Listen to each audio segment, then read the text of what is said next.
pencher vers moi son oreille, et je le chanterai toute ma vie.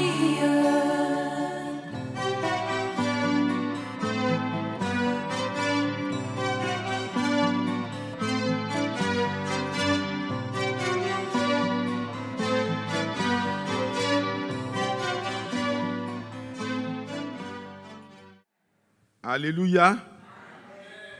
C'est vraiment dense. On ne sait même pas où commencer. Je vais juste dire quelques mots. Voilà, je vais avancer au fur et à mesure. Le frère Bado, dans la conduite de la prière, va retoucher certainement certains points pour nous faire prier. Vous voyez que nous voyons déjà que par notre intérieur, voyez, la nature de Dieu doit être visible et lisible au travers de nous. Amen. Vous savez que dans d'autres lettres écrites par l'apôtre Paul, il a dit que nous devons être une lettre écrite de Dieu par le Saint-Esprit et lisible à tout le monde. Ce n'est pas notre extérieur seulement, mais c'est surtout notre intérieur. Et c'est de l'intérieur que réjaillit cette grâce de Dieu dans notre apparence extérieure. Que Dieu soit loué, qu'il permette que nous soyons véritablement des lettres écrites de Dieu et lisibles. Que ce que les gens ne peuvent pas voir dans notre cœur là soit lisible dans nos actes. Amen. Que son nom soit loué. Comme vous savez, nous sommes des ambassadeurs pour Christ. Donc partout où nous sommes, la représentation de Dieu doit être rendue facile, accessible à tous ceux qui veulent des renseignements sur Dieu et qui veulent expérimenter Dieu. Amen. Que son nom soit loué. Alors, donc, nos pensées doivent être ordonnées. Parce qu'il a dit, tu aimeras le Seigneur, ton Dieu, de tout ton cœur, de toute ton âme, de toute ta force, de toute ta pensée.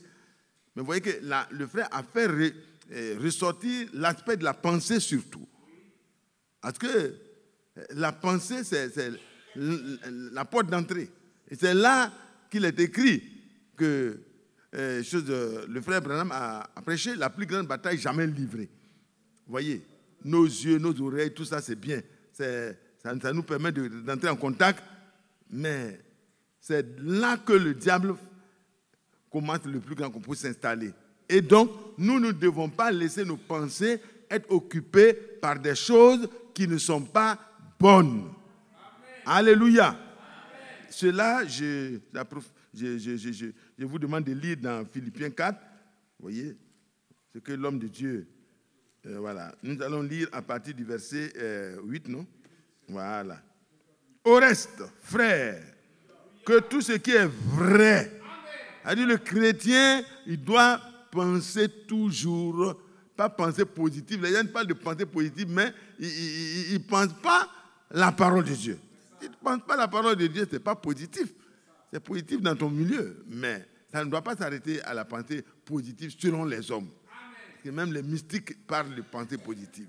Mais nous, quand les chrétiens parlent de pensée positive, c'est par rapport à la parole. Parce que ce qui est positif n'est que dans la parole. Amen. Amen. Dans la réalité. Que Dieu soit loué. Amen. Au reste, frère, que tout ce qui est vrai, que tout ce qui est honorable.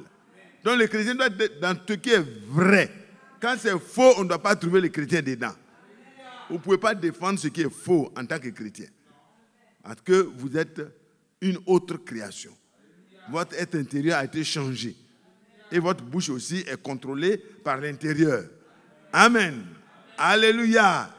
Oh, quelle grâce. Et alors, voyez, que tout ce qui est vrai, tout ce qui est honorable, le comportement du chrétien doit être honorable. C'est-à-dire, quand tu fais quelque chose, qu'on amène tous les frères pour regarder, ça ne doit pas leur faire honte. Ça ne doit pas faire honte à un frère. Hé, soeur, toi aussi, je suis venu te rendre visite. Regarde ce que tu es en train de faire à ton mari. Donc tu viens ici encore, l'homme là va me frapper, même, c'est vous les chrétiens de son église, là, tu es de son église aussi. Ça arrive que quelqu'un est en train de faire... Non, ayons une conduite honorable. Faisons en sorte que ceux qui nous aiment et qui nous connaissent n'aient pas honte.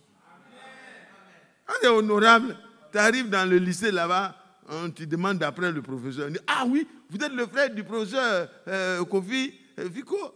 Il dit, ah oui, venez. Professeur, vous avez votre frère qui est là. Pourquoi? Parce qu'il a une conduite qui est honorable. Est-ce que vous voyez? Donc, le chrétien doit laisser ça s'imprégner en lui. La parole de Dieu nous transforme. Quand nous acceptons la parole de Dieu, nous acceptons la correction de la parole de Dieu, elle a le pouvoir de transformer à partir de l'intérieur. Nos pensées d'abord, notre mentalité, le frère en parlait dernièrement, notre mentalité doit être complètement formatée, changée. Amen. Oh, c'est beau. On ne doit plus être des craintifs. Non, le médecin a dit que je dois mourir, donc je vais mourir. Non! Qu'est-ce que Dieu a dit? Par ses maîtrises, nous sommes guéris. Maintenant, si c'est Dieu qui a dit, mets tes bagages en ordre parce que tu vas partir, ça, ce n'est plus la mort, c'est un bon départ. C'est un bon départ. Parce que le jour de la mort pour le chrétien vaut mieux que le jour de sa naissance. Parce que là, il rentre dans la gloire. Qui veut entrer dans la gloire un jour? Ah, frère Vigo, tu ne veux pas? Alléluia. On veut entrer dans la gloire. Mais en attendant, Dieu peut nous mettre dans l'antichambre de la gloire. Quand on sera vraiment hors de ce corps-là, c'est vraiment beau. Le barbe de mon ami va complètement. Hein? Vous voyez, tout ce qui est encore terrestre, ça va disparaître. Donc, que ce qui est honorable, soyons dans cette conduite honorable. Que tout ce qui est juste, le chrétien doit faire ce qui est honorable, ce qui est juste. Amen. Ne soyez pas dans les choses, même entre les enfants, soyons justes. Hein? Dans notre manière d'approcher, d'aider les enfants, soyons justes. Soyons justes. Sinon, les enfants vont commencer à nous voir comme des parents qui ne sont pas justes envers eux. Voilà. Et ne faites pas les comparaisons des enfants aussi. Chaque enfant a sa réalité. Que Dieu soit loué. Que tout ce qui est pur, le chrétien doit se comporter de manière pure, irréprochable. Quand même une personne qui n'est pas encore convertie voit ta manière de faire, ta manière de saluer une sœur. Alléluia. Il faut saluer les sœurs avec pureté. On ne peut pas taper une sœur comme ça. Ah, sœur, tu tapes dans son dos. Non, allons doucement. Soyons purs. Faisons en sorte que les gens qui voient même, ils voient la pureté. Et que Dieu du haut des cieux voit la pureté dans tous nos actes. Que Dieu soit loué. Amen. Dans nos pensées, tout doit être pur. Et tout ça, c'est dans la pensée que ça commence. Hein. Si dans la pensée, tu as commencé à traverser ta pensée, tu peux lutter pour ne pas faire quelque chose d'impur, mais ça a commencé déjà. Donc, que tout ce qui est pur, ce qui est aimable, ce qui est aimable, ce qui n'est pas aimable ne doit pas venir. Ce qui est aimable. Alléluia. L'aimabilité. Si tu aimes voir quelqu'un d'aimable à côté de toi, alors sois aimable aussi à côté des autres. Amen. Oh là là, je ne suis pas grammairien, je ne peux pas bien définir ça. Allez-y chercher dans le dictionnaire. Vous allez comprendre ce que ça veut dire. Tout ce qui est quoi? Qui mérite l'approbation. Amen. Ça veut dire quand tu finis de faire, quand on va prendre Rachel, puis on prend madame telle personne ou tel frère, ou même on prend une personne qui n'est pas convertie, on dit, viens examiner ce que M. Mathias a fait là. Ça doit être quelque chose qui mérite l'approbation devant Dieu. Amen. Parce que les hommes sont pervertis maintenant et ce qu'ils approuvent n'est pas forcément ce que Dieu approuve. Mais toi, ton comportement, tes actes et tout, ça commence d'abord dans la pensée. Donc, tout doit être vraiment quelque chose qui mérite l'approbation.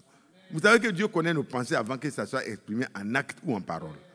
C'est pour cela que c'est là-bas d'abord que Dieu dit qu'il faut filtrer tout ça là. Que avant que ça ne se traduise en acte, que ça ne se traduise en parole, que tout ce qui est vrai, que tout ce qui est honorable, que tout ce qui est juste, que tout ce qui est pur, que tout ce qui est aimable, que tout ce qui mérite l'approbation ce qui est vertueux, ce qui est digne de louange. Amen. Ce qui est vertueux, les vertus de Dieu. Quand on regarde, on décortique, on doit voir les choses qui viennent de Dieu seulement. Amen. Le fruit de l'esprit doit être visible au travers de toutes tes pensées. Et c'est pour cela que nous devons laisser Dieu s'emparer de nos pensées. Amen. Il dit donc que nos pensées soient ordonnées et soient toujours sous le contrôle de l'esprit. Pour que l'ennemi ne puisse pas les utiliser. Alléluia. Les utiliser. Que Dieu soit loué. Et l'ennemi, quand il est là, quand il peut contrôler nos pensées, il va prendre la parole de Dieu et la renverser pour nous donner. Est-ce que vous avez compris? Voilà. Donc ne laissons pas le contrôle à l'ennemi, laissons le contrôle à l'Esprit de Dieu. Que Dieu soit loué. La préparation, dans les choses qui ont précédé l'apparition de la gloire de Dieu, il y a eu le vent, il y a eu le feu, il y a eu toutes ces choses-là. Mais tout ça, c'était Dieu qui a ordonné. Ça vient pour préparer la présence de Dieu qui va venir par la suite. Donc, tout ce qui, vraiment, quand nous sommes dans cette position en Christ, les choses qui vont passer là, c'est pour préparer notre esprit et notre cœur à voir la gloire de Dieu. Et nous pouvons dire que dans notre génération, Dieu a permis que beaucoup de choses nous soient accordées. Amen. Oh, pour notre préparation. On va aller rapidement. Je pense qu'on va aller. Il faut pas. Dieu n'est pas dans l'interprétation, mais il est dans sa parole. Et nous ne sommes pas le produit de l'interprétation, mais nous sommes le produit de la parole. À tous ceux qui l'ont reçu, à ceux qui croient en son nom. La parole a un nom. Quand elle a été faite chair, son nom, il dit, tu lui donnas le nom de Jésus. Et le frère a expliqué qu'en hébreu, c'est beaucoup plus accentué. Amen. Yahshua. Yahweh est sauveur. Amen. C'est celui qui est venu lui-même pour que de la lumière inaccessible qu'il habitait, de la gloire éternelle dans laquelle il était, il est venu dans un corps de chair. Pour faire quoi? Pour toi et moi. Alléluia. Donc nous ne sommes pas le produit de l'interprétation, nous sommes le produit de la pure parole. Et à tous ceux qui l'ont reçu, elle donne le pouvoir de devenir enfants de Dieu. C'est-à-dire, nous sommes le produit du pouvoir de la parole de Dieu, de transformer. Donc reste constamment accroché à la parole. Tu vas voir toute la transformation qui reste va se faire. Dieu t'aime, Dieu m'aime. Dieu a choisi des choses viles, des choses qui n'ont pas de valeur, et il leur a donné de la valeur. Même les prophètes, ce n'est pas parce qu'ils sont forts, non. C'est parce que Dieu leur a fait grâce et par la prédestination, ils ont été prédestinés à porter la parole de Dieu dans leur temps. Que son nom soit loué. Et nous pouvons lire ça aussi, voyez.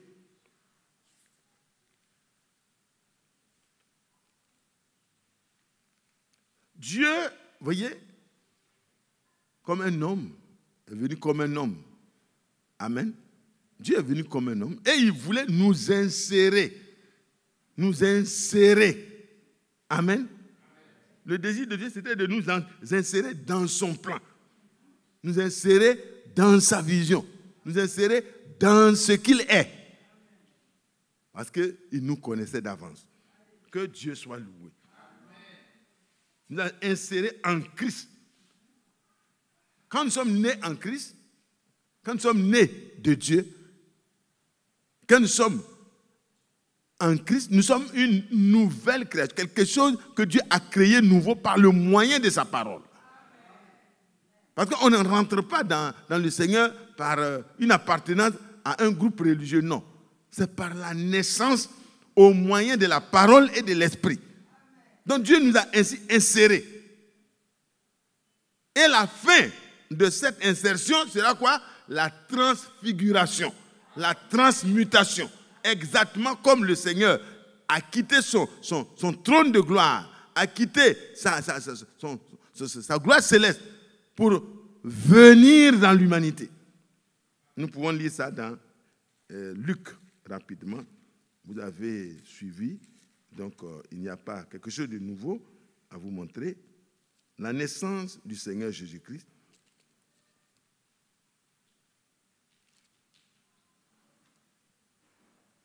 le verset 8. Luc 2.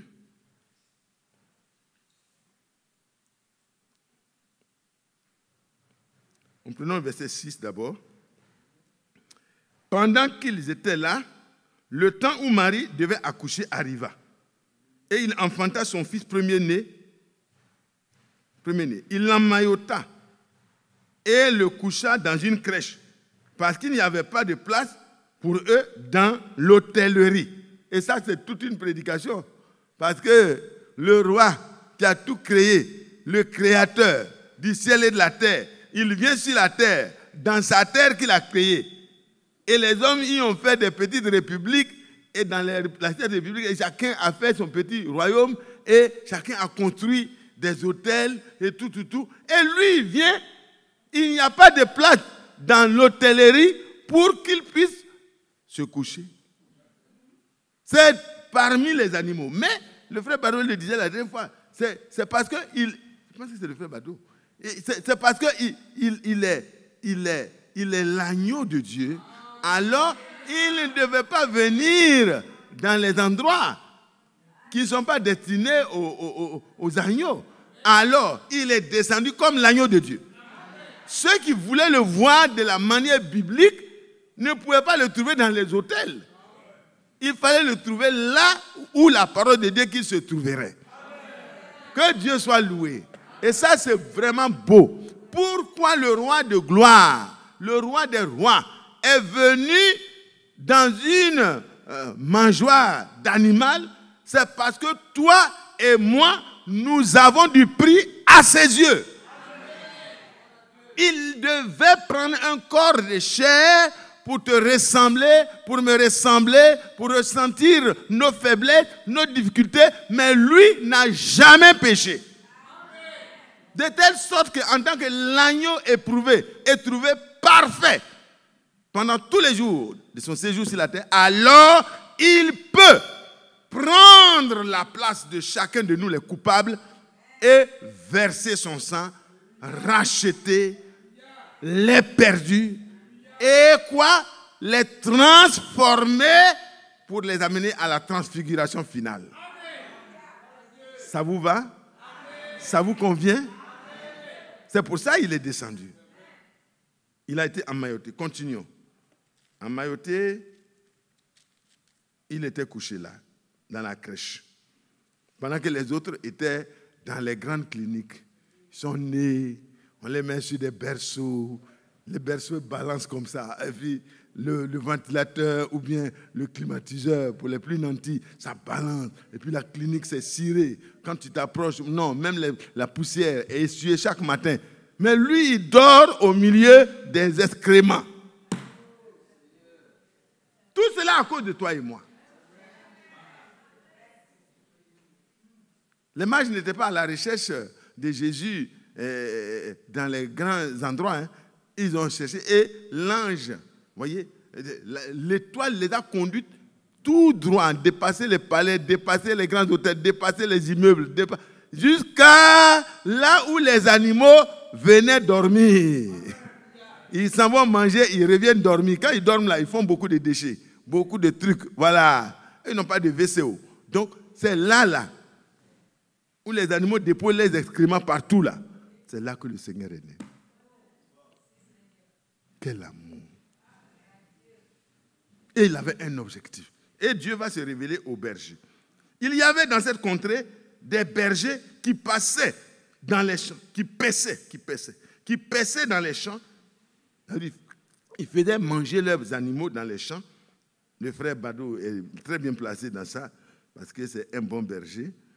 Il a été un bon petit berger. Alléluia. Amen. Et Dieu savait qu'il allait être un berger parmi les hommes de son peuple. Alléluia. Amen. Il lui a montré comment ça se fait, afin qu'il sache comment il doit faire. Alors, ils paissaient leurs animaux dans les champs, les veilles de la nuit, pour garder leurs troupeaux. Et ça montre que les gens, le temps de Noël, c'est vraiment pas le temps qui est bibliquement le même temps. Parce que les bergers pouvaient rester dans les champs, garder les animaux. Si c'était le froid, le grand froid là, non, il ne peut pas y rester. Frère Figo, quand tu es parti là, pendant le grand froid là, je ne sais pas si tu es parti dans le bon froid là, c'était un peu mieux. Mais le grand froid là, moi, j'ai raté ça depuis l'année passée là. L'année passée, quand j'ai quitté l'Angleterre, la neige a commencé à tomber derrière moi. Mais je sentais déjà l'arrivée de la neige. Je l'ai échappé belle. Donc, pendant que la neige tombe, on ne peut pas aller faire paître les animaux. Non. Donc, ce n'est pas la période qu'ils ont choisie là. C'est vraiment pour nous donner des journées fériées, quoi. Mais ce n'est pas la période correcte. Donc, ici, notre Seigneur était là, dans la crèche, pendant que les animaux étaient en train de paître. Voyez. Sinon, ça allait être compliqué. C'est parce que les animaux étaient d'abord partis pour manger. Alors, on pouvait prendre les mâchoires et puis garder notre Seigneur. C'était son berceau. Que Dieu soit loué. Oh, que Dieu soit loué. Donc ici, voici, un ange du Seigneur leur apparut et la gloire du Seigneur resplendit autour d'eux. Alléluia. Qu'est-ce que nous voyons ici déjà? La gloire du Seigneur resplendit autour d'eux. La gloire du Seigneur resplendit. L'ange est apparu et avec lui, la gloire du Seigneur resplendit. Mais pendant que la gloire du Seigneur resplendissait, où était le Seigneur? Dans la crèche, dans la mangeoire, au milieu des excréments. La gloire n'était pas éloignée, elle était là. La gloire du Seigneur, vous la verrez là où le Seigneur trouve la place. Que son nom soit loué. Si le Seigneur trouve la place dans votre cœur, vous verrez que la gloire du Seigneur sera là aussi. Alléluia. Alléluia. Alléluia. Oh, c'est beau. Et voici la suite. Ils furent saisis d'une grande frayeur. Mais l'ange leur dit, ne craignez point, car je vous annonce, voilà, merci, je vous annonce une bonne nouvelle qui sera pour tout le peuple le sujet d'une grande joie. Amen. Quand le Seigneur apparaît, il nous met dans une crainte respectueuse. Et l'apparition, ça suscite une crainte respectueuse. Parce que quelque chose qui veut nous révéler. Il y a quelque chose qui veut nous révéler. Alors, il captive notre attention par l'apparition de cette gloire. L'attention des bergers a été captivée. Il dit, mais qu'est-ce qui se passe? Alléluia. Amen. Donc Dieu ne fait pas apparaître sa gloire juste pour que les gens puissent être des spectateurs pour aller faire des reportages. Non. Regardez ce qui suit. Il y a quelque chose, il y a un message. Quand la gloire de l'Éternel apparaît, il y a un message qui l'accompagne. Et ce message doit être en accord avec les promesses. Alléluia. Si ce que tu vas dire n'est pas en accord avec les promesses, c'est que ce n'est pas la gloire de l'Éternel. C'est une imitation. C'est clair. Oh, Dieu soit loué. Et voici, c'est que ne craignez pas. Voyez, il les a rassurés d'abord. Ne craignez pas. L'ange de l'Éternel dit, ne craignez pas. Car je vous annonce une bonne nouvelle. Donc, vous pouvez repartir en arrière, frère. Tu es parti trop vite. L'ange leur dit, ne craignez point.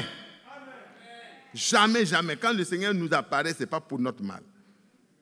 Quand il est apparu aux parents de Samson, ils ont eu peur, on va mourir. Non, non, non. Ce n'est pas pour votre mort. C'est pour vous annoncer une bonne nouvelle.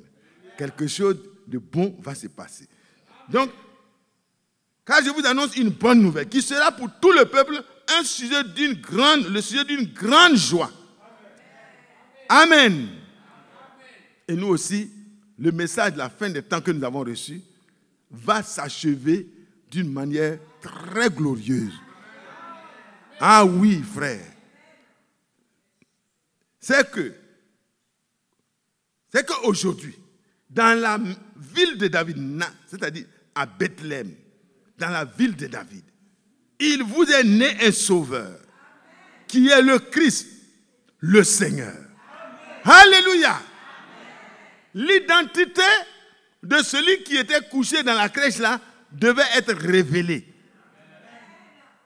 Un seul Seigneur, un seul Dieu. Alléluia. Une seule foi, un seul baptême, un seul. Et sur le trône, le frère disait, il n'y avait pas deux personnes qui étaient assises sur le trône. Il y avait un seul.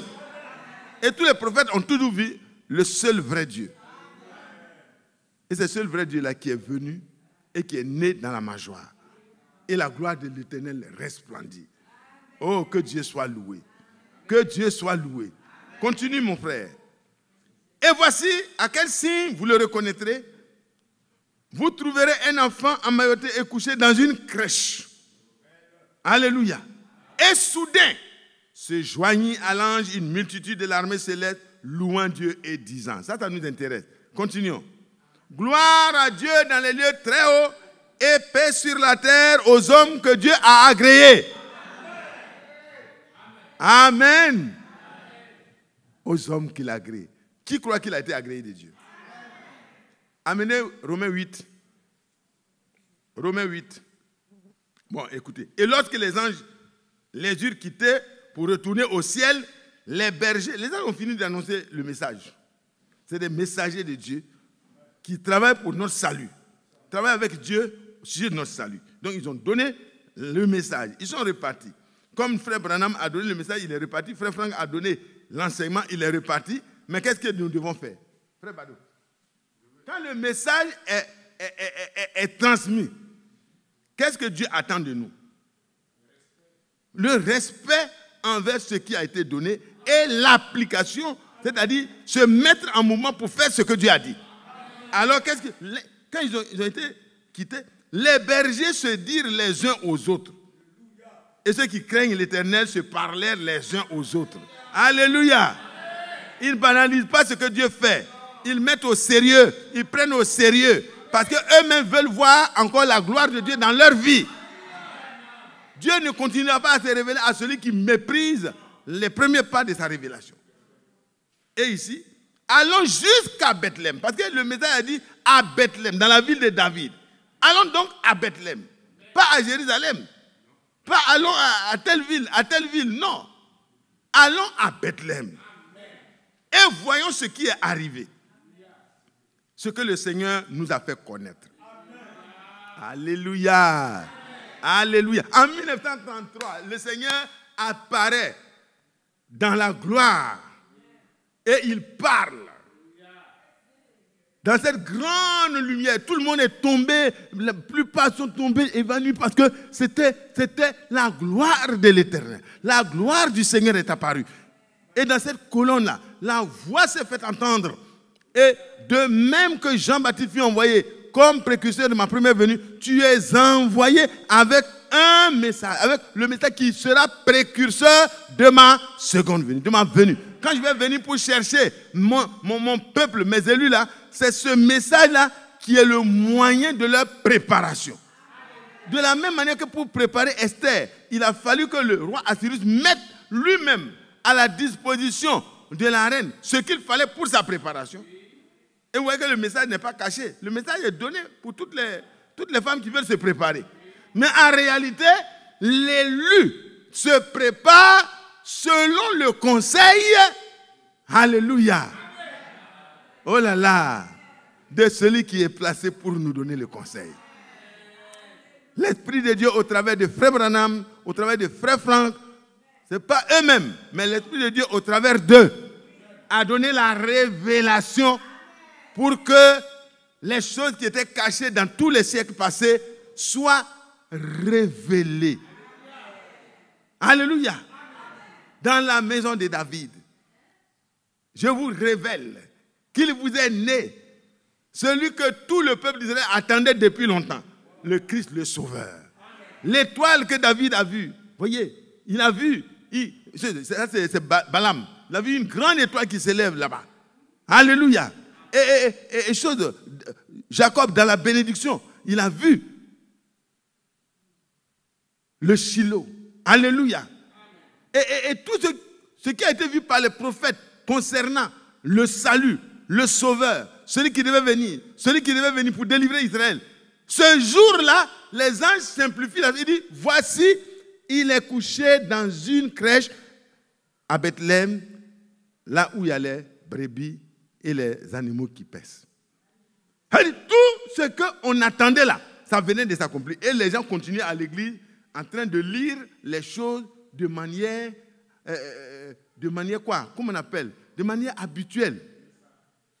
Et c'est comme ça aussi que dans notre temps, quand Dieu a parlé, ils n'ont pas compris. Des grandes choses ont été accomplies. Des guérisons qu'on n'a jamais vues. Des choses inédites. Même au temps des apôtres, il n'y a pas eu autant de choses. C'est-à-dire que Dieu dévoile les secrets des cœurs. Quand Pierre a fini de parler, Ananias est tombé et Saphira aussi est venue, elle est tombée. Parce que les secrets de leur cœur ont été dévoilés. Ce qu'ils ont fait en secret a été dévoilé. Mais combien de fois cela s'est fait au temps des apôtres? Pas beaucoup. Mais en notre temps, pour nous faire sortir de nos engagements qui nous enveloppent dans beaucoup de choses, le Seigneur a parlé de manière visible.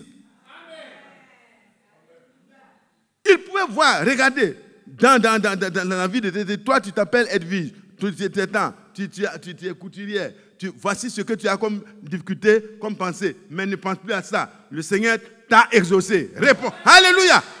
Et il donne son nom, il donne son identité, il donne tout. Alors qu'il vient d'arriver.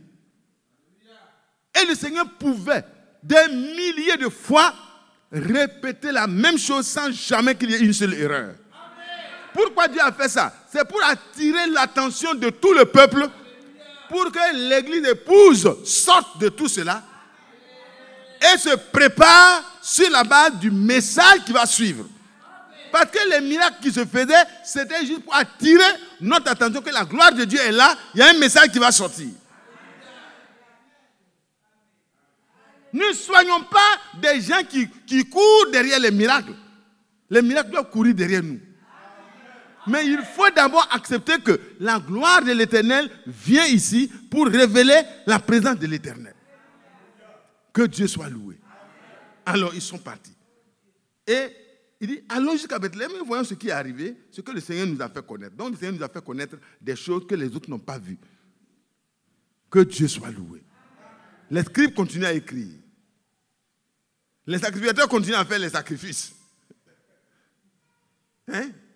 Et les gens continuaient à aller avec les brebis et tout, alors que l'agneau de Dieu était là. C'est comme ça que Dieu fait. Il cache les choses aux sages et aux intelligents et il les révèle à nous. Que son nom soit loué. Que son nom soit loué. Alors, quand vous avez suivi, vous vous êtes rendu compte que partout, il est question de la gloire de l'Éternel. Pour pouvoir faire sortir Israël, la gloire de l'Éternel est venue dans le buisson. Et le frère explique que ce buisson ardent qui était des ronces et tout ça c'était un buisson épineux. Et c'est là que la gloire de l'Éternel est descendue. C'était pour annoncer que le temps de la malédiction va prendre fin bientôt. Alléluia. Ta vie qui est comme des ronces là, le Seigneur, par sa grâce et dans la révélation qu'il a donnée dans notre temps aussi, te montre que si tu acceptes de croire ce qu'il a fait, ta vie là va devenir une bénédiction pour les autres. C'est de ce buisson ardent là que la voix de Dieu apparaît. Et Moïse a été envoyé. Et la souffrance du peuple a pris fin. Dieu les a fait sortir. Mais c'était temporaire. Mais ça annonçait ce qui allait se faire à Golgotha. Que Dieu soit loué. Et quand le peuple sortait, qu'est-ce qui s'est passé encore? Le Seigneur est apparu dans sa gloire. Colonne de nuée dans la journée pour couvrir leur marche afin qu'ils ne marchent pas dans la peine du soleil. Colonne de feu et de lumière la nuit pour qu'ils soient éclairés. Même s'ils veulent marcher la nuit, ils sont éclairés. Et les animaux sauvages, c'est souvent la nuit qu'ils sortent pour chercher à manger. Et là, par la présence de la gloire de Dieu, tout ce qui est contre le peuple de Dieu s'écartait. Parce que Dieu a frayé une voie que son peuple devait traverser. Et dans cette voie, le Seigneur est présent. Que Dieu soit loué. Et là, nous pouvons lire dans Ésaïe 35, vous voyez que quand vous êtes dans la volonté de Dieu, vous suivez la voie de Dieu, il n'y a pas de danger. il n'y a pas de danger pour vous. Le danger, c'est de ne pas suivre la voie que Dieu a tracée. Et dans notre génération, celui qui ne veut pas écouter ce que Dieu a donné pour notre préparation, la personne se met en retard. On n'a pas dit que la personne ne sera pas sauvée, hein? Mais pour l'enlèvement là, nous avons besoin de tout ça. Esther a été sage. Elle n'a pas pris un peu ici, un peu ici. Elle a pris exactement ce qui a été prédestiné pour qu'elle soit préparée. Et le frère Franck, dans ses prières, disait souvent que je prie pour que tous ceux qui écoutent les enseignements de la parole de Dieu que je donne de la part du Seigneur, qui n'est rien d'autre que le message révélé à son prophète, et pour nous, alors je veux que tous participent. Terminez la phrase. Que tous participent à. Donc vous comprenez que Dieu satisfait le désir de ceux qui lui sont agréables. Alors si nous marchons, alors ça va se passer. Verset 35, chapitre 35, verset 6. Non, 7. Non. Allons 8 directement. Il y aura là un chemin frayé. Une route qu'on appellera la voie sainte. Nul impur n'y passera. Elle sera pour eux seuls. Ceux qui la suivront. Même les insensés ne pourront s'égarer. Sur cette route, point de lion. Nulle bête féroce ne la prendra. Nul n'y s'y trouvera. Seuls les délivrés marcheront et les rachetés de l'Éternel retourneront. Ils iront à Sion avec des chants de triomphe et une joie éternelle couronnera leur tête. L'allégresse et la joie s'approchera. La douleur et les gémissements s'enfuiront. Pourquoi les bêtes féroces ne peuvent pas venir? Mais vous pouvez voir l'image déjà dans la sortie d'Israël. Quand Israël est sorti, ce n'était pas Moïse qui était devant en tant que le général avec Josué derrière. C'était la gloire de l'Éternel. C'est lui qui connaît la route. Il dit, moi-même, je suis le chemin, la vérité, la vie. Mais, voyez, mais où Israël marchait? Israël marchait exactement là où Dieu marchait. Il était devant eux. C'est lui qui était la voie. C'est lui qui était la voie vers Sion. La voie vers la terre promise. Et aussi longtemps qu'Israël suit la marche de la colonne, il n'y a pas d'animaux sauvages. Il n'y a pas de serpents. Même quand les serpents sont venus dans le désert, c'est à cause de leur désobéissance. Mais là encore, le Seigneur a été le pourvoyeur de leurs soins. Alléluia. Et pendant qu'ils marchaient dans cette voie que Dieu a tracée, c'est arrivé vers la mer. Comme si Dieu ne connaît pas la route de là où il mène son peuple. Non, il connaît la route. Mais chaque obstacle que tu trouveras devant toi est un moyen pour Dieu de te montrer sa gloire. Alléluia. Oui, chaque obstacle, chaque difficulté, Dieu veut te montrer sa gloire. Et alors, quand ils sont arrivés, ils ont commencé à pleurer. Mais Seigneur, bah oui, les Égyptiens aussi sont venus pour les effrayer, sont venus avec les chars, tout ça. Tout fâché, Pharaon avait perdu ses premiers-nés, tout le monde a perdu ses premiers-nés. Donc, ça, comme ça, la vengeance comme ça, là, il n'y a pas de limite. Donc, ils venaient avec une rage. Et puis, les enfants de Dieu ont commencé à pleurer. Mais la gloire du Seigneur qui est apparue et qui a délivré Israël, là, la même gloire était là. Le Seigneur, quand il a vu Israël paniquer, il a dit à Moïse, mais pourquoi il crie? Il ne savent pas que je suis là. Dieu ne veut pas que tu paniques. Si tu trembles, je te ferai trembler. Ne tremblons pas par incrédulité. Dieu est présent. Dans ce message, Dieu nous a montré qu'il est présent dans sa parole. En envoyant frère Branham, en envoyant frère Franck, avec l'enseignement biblique et apostolique prouvé, il n'y a aucune erreur dans les enseignements que cet homme a donné de la part de Dieu. Il a classé les choses bibliquement. Pourquoi Dieu a fait ça? C'est pour montrer qu'il va bientôt se montrer dans toute sa gloire. Mais déjà, si tu te trouves en danger, tu verras la gloire de Dieu.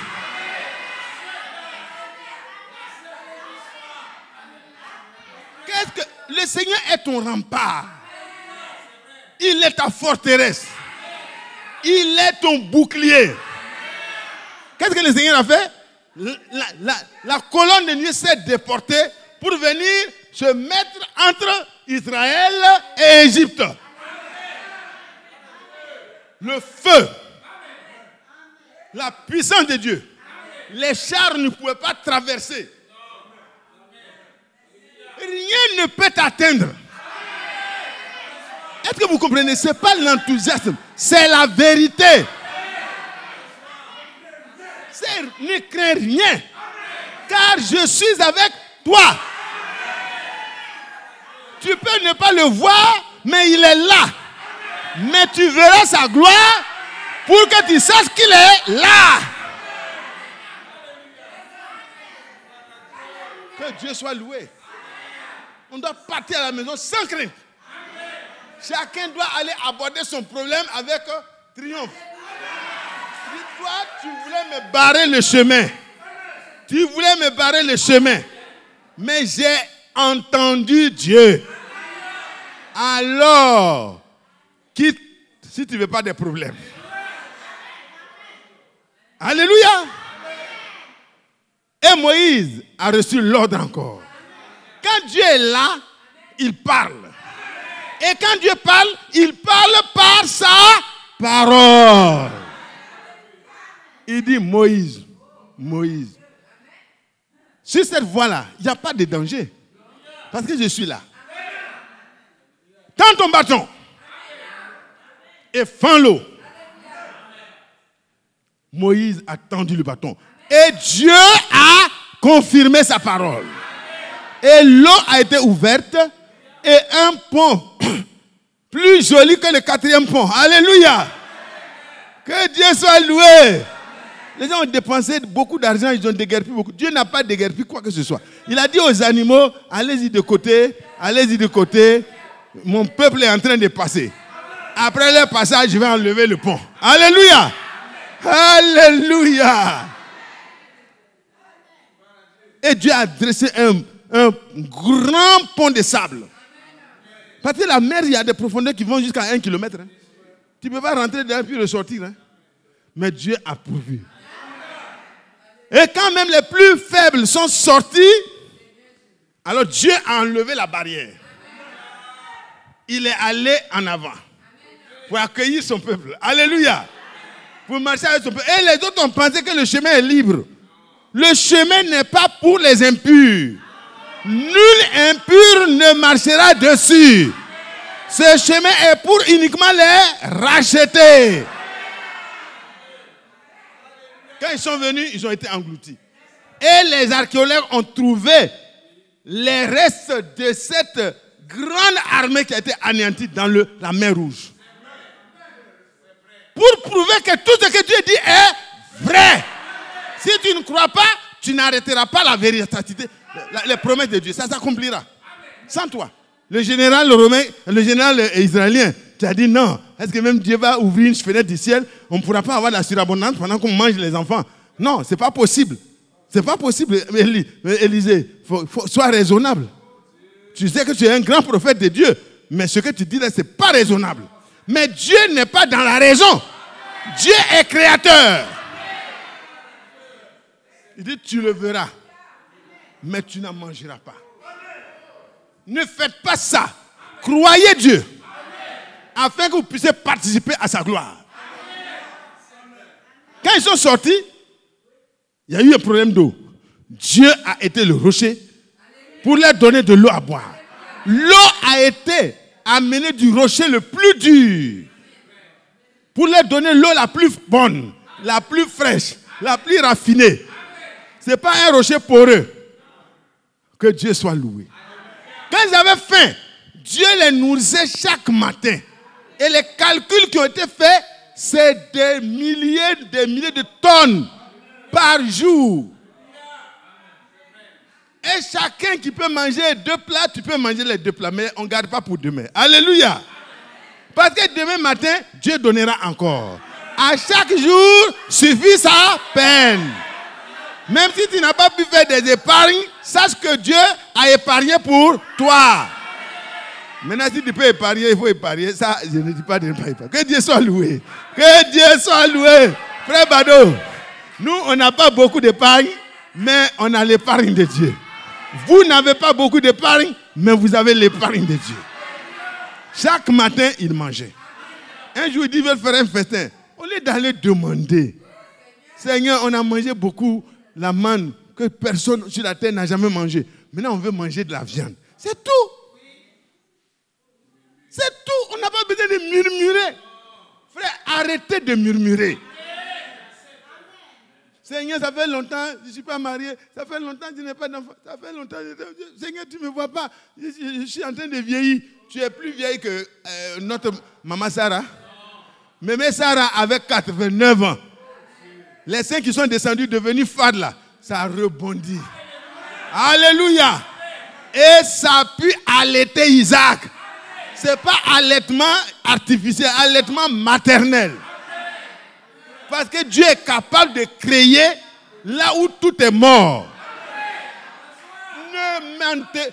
Ne pensez pas que Dieu est menteur. Il tient toujours ses promesses. Il les a nourris. De telle sorte qu'ils n'ont même pas besoin d'aller au supermarché pour changer leurs vêtements. Parce que la température était réglée pour que les habits ne puissent pas se user. Ils ne se salissaient pas. Parce que la manne ne faisait pas sortir des difficultés dans le corps. Non, c'est consommé. Alléluia. Amen. Que Dieu soit loué. Amen. Ils ont eu la viande, mais la manière de demander n'était pas bonne. Dieu n'était pas content. Que Dieu soit loué. Amen. Et quand ils sont arrivés devant la chose, le Jourdain, Dieu a fait la même chose. Amen. Il a ouvert le Jourdain, ils sont passés. Il a dit, quand mes sacrificateurs qui portent ma parole au-dessus de leur cœur, c'est-à-dire là où il y a le cœur, c'est là où c'est porté. Alors quand ils arriveront, portant la parole de la promesse, quand leurs pieds toucheront l'eau du Jourdain, le Jourdain saura que son Créateur est là. Quand leurs pieds ont touché l'eau du Jourdain, le Jourdain s'est arrêté. Ce qui était déjà passé est passé rapidement. Ce qui venait s'est arrêté. Même les gros poissons se sont arrêtés. Il n'y avait pas de barrage. La parole de Dieu est le barrage. Contre l'ennemi, la parole de Dieu dans laquelle tu as cru, que tu portes dans ton cœur, est le barrage. Si tu ne crois pas, tu ne peux pas voir la gloire de Dieu. Dis, je vais faire voir ma gloire à ce peuple-là pour qu'ils sachent que je suis avec toi comme j'ai été avec Moïse. Il faut leur parler avant que ça n'arrive. Et Josué leur a parlé. Et maintenant les sacrificateurs ont pris l'âge. Ils s'avancent. Le peuple est derrière. N'avancez jamais plus vite que la parole. Arrêtez-vous quand la parole s'arrête. Avancez quand la parole avance. Mais laissez-la vous précéder. Alléluia. Alors le Jourdain s'est mis au garde à vous. Et Israël est passé à pied sec. Et ils ont placé des cailloux au milieu. 12 grosses pierres. Pour monumentaliser l'instant du passage à pied sec. Quand le Jourdain était à son cru. Que Dieu soit loué. Que Dieu soit loué. Quand les peuples ont vu ça, ils ont commencé à trembler. À Jéricho et autres, ils ont dit, mais on a vu comment leur Dieu a fait en Égypte, comment il a fait dans la mer Rouge, comment il a fait dans le désert et comment il a fait dans le Jourdain. Nous tremblons parce que nous savons que nous n'avons pas de force devant ce Dieu.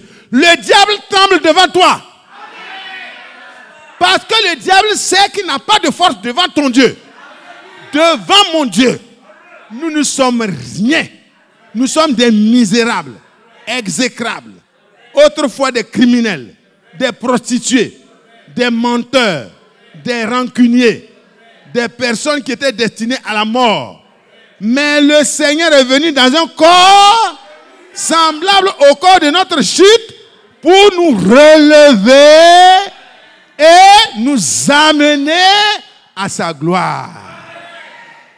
Qui croit cela? Qui croit que c'est pour ça que le Seigneur est venu? La rédemption a eu lieu pour cela. Dieu venant dans un corps humain pour que toi tu sois amené dans la transfiguration d'un corps glorieux. Que son nom soit loué, que son nom soit glorifié. Je m'arrête là parce qu'il y a trop de bonnes choses à dire. Que son nom soit loué. Que son nom soit glorifié. Ce qu'il a fait dans le ministère de Frère Branham, c'était juste pour montrer sa présence, pour que tu crois. Moïse a été recueilli dans le creux du rocher. Ça préfigure aussi ce que nous serons en Christ. Alléluia. Le rocher dont nous avons été taillés là, d'où nous avons été taillés là, c'est là-bas que Dieu nous cache et nous révèle toute sa gloire. Soyons en Christ, nous verrons la gloire de Dieu. Si nous sommes cachés en Christ, nous verrons la gloire de Dieu. Bientôt.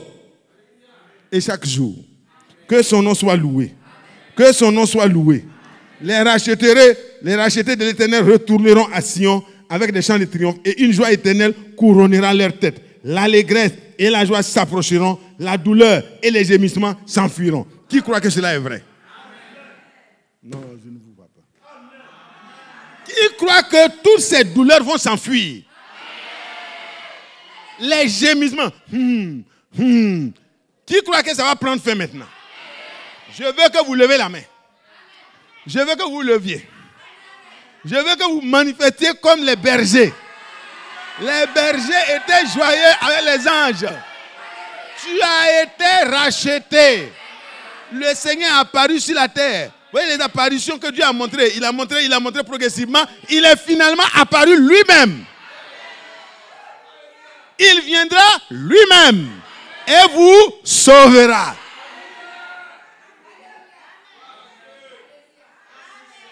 Et le châtiment qui nous donne la paix est tombé sur lui. Et quand il a été blessé, j'ai été guéri. Et qu'est-ce qu'il fait? Il veut prolonger ses jours au travers de toi et moi.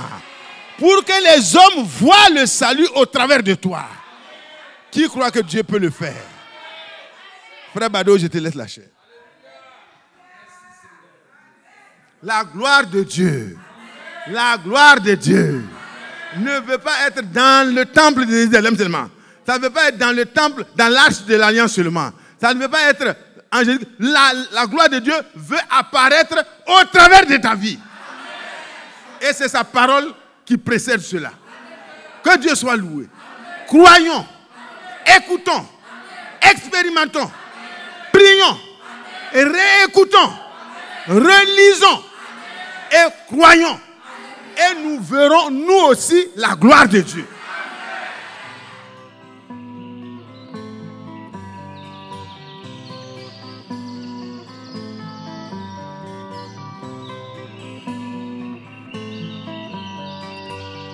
J'aime l'Éternel,